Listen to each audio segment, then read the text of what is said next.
Vamos a ver, yo creo que la primera cuestión importante en el uso de las TIC es no pensarla tanto como TIC, es decir, como tecnología, información y comunicación,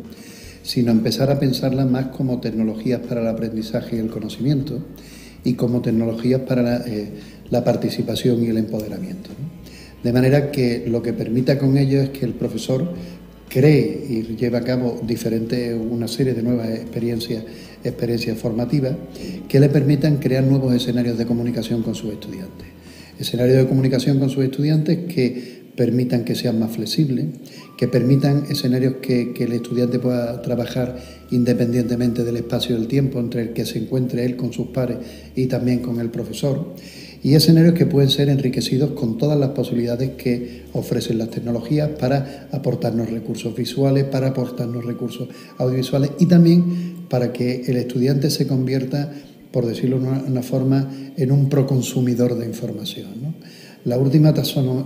categoría de la taxonomía de Bloom en la era digital es que el alumno ya no evalúe la información, sino que el alumno llegue a crear conocimiento, ¿no? Y en ese crear conocimiento hay una amplitud de herramientas de la web 2.0 que fácilmente permite que el estudiante, el alumno, se convierta en creador de objetos de aprendizaje, porque la realidad es que el alumno del siglo XXI no aprende lo mismo que el alumno, del siglo XX. Entre otros motivos, porque anteriormente los contenidos eran verdaderamente estables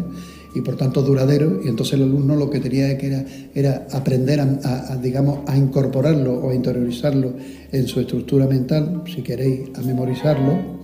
Y por el contrario, lo que el alumno del siglo, vamos a llamarlo, de la sociedad del conocimiento, lo que tiene es que tener otras competencias diferentes, evaluar la información, mezclar la información y crear nueva información.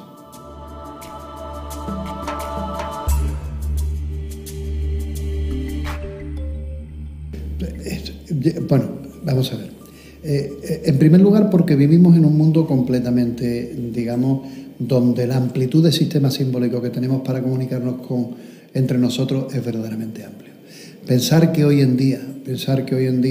una persona alfabetizada es aquella que exclusivamente domina los códigos impresos y los códigos, a llamarlos escritos, es absurdo. Hoy en día nos comunicamos a través de diferentes tipos de recursos que tienen diferentes sistemas simbólicos, por tanto tenemos que aprender a comunicarnos con ellos. Valga un ejemplo, ahora mismo nos estamos comunicando con unos sistemas simbólicos completamente diferentes a un texto o un artículo científico.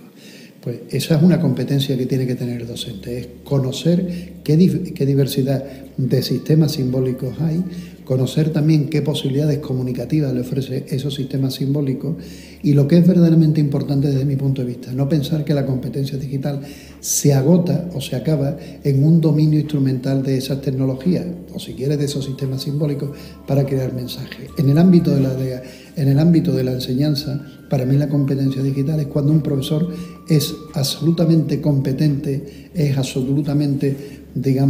capaz de integrar las tecnologías para hacer escenarios formativos completamente diferentes a lo que tradicionalmente se hacía. Si se quiere, al fin y al cabo, hablar de competencia digital de un docente es hablar de competencia pedagógica de un docente, porque la competencia digital debe ser una más, lo mismo que tiene que ser competente en cuanto a crear metodologías, estrategias o en cómo utilizar diferentes formas de evaluación.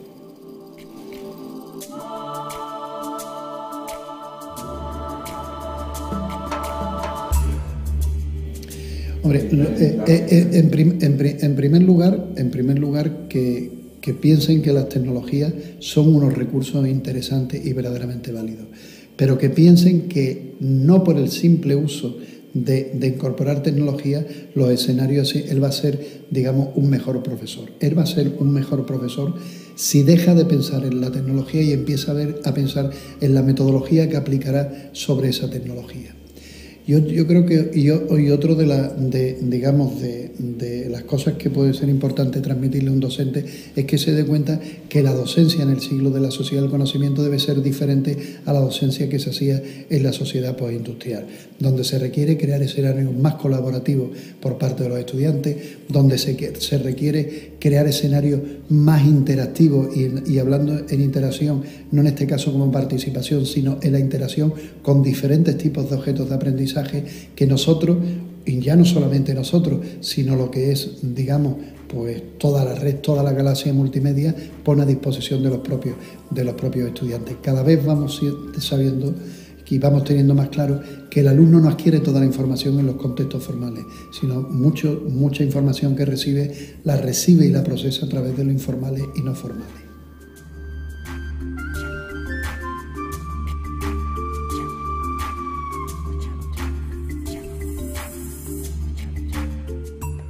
Hombre, a mí me parece un proyecto verdaderamente interesante por diferentes motivos. El primer motivo es por cómo surge, ¿no? O sea, no surge evidentemente desde un marco teórico y conceptual, pero los primeros análisis de diagnóstico que se efectúan a través de herramientas tanto cuantitativas como cualitativas, lo que te llevan es que esa concreción, esa digamos, base conceptual,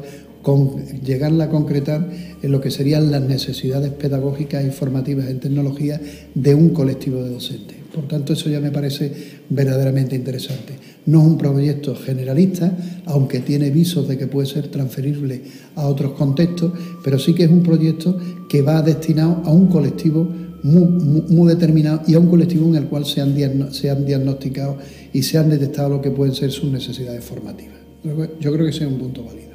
Otro punto que me parece que es interesante es que si las universidades piensan que la incorporación de las tecnologías es simplemente incorporación de instrumentos, yo creo que es un error. Para que un docente incorpore las tecnologías tiene que tener un equipo que le apoye, que le dé pistas y sugerencias de cómo esas tecnologías se incorporan en la práctica educativa. Y yo creo que esa puede ser una función verdaderamente interesante que está haciendo en las experiencias que yo he conocido el grupo de Creative.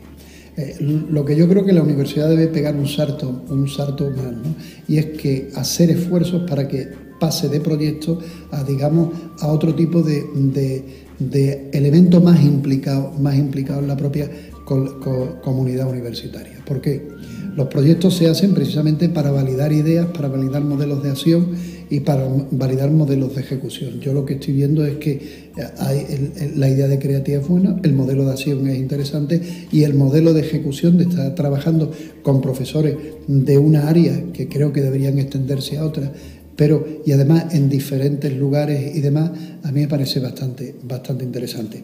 Pero además lo importante es que lo que estoy viendo de los profesores que ya han participado con el grupo de Creative es que hay buena sintonía. Eso significa que el profesor ha percibido que ese proyecto le puede ser útil para incorporar las tecnologías a la práctica educativa, ¿no? Y por tanto yo creo que si los receptores potenciales muestran un nivel de satisfacción, las ejecuciones de los proyectos que yo he visto son verdaderamente interesantes, yo creo que es un proyecto interesante y útil.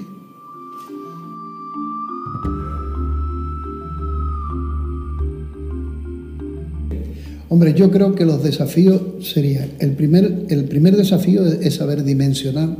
el esfuerzo al cual se puede llegar, ¿no? Porque en todo proyecto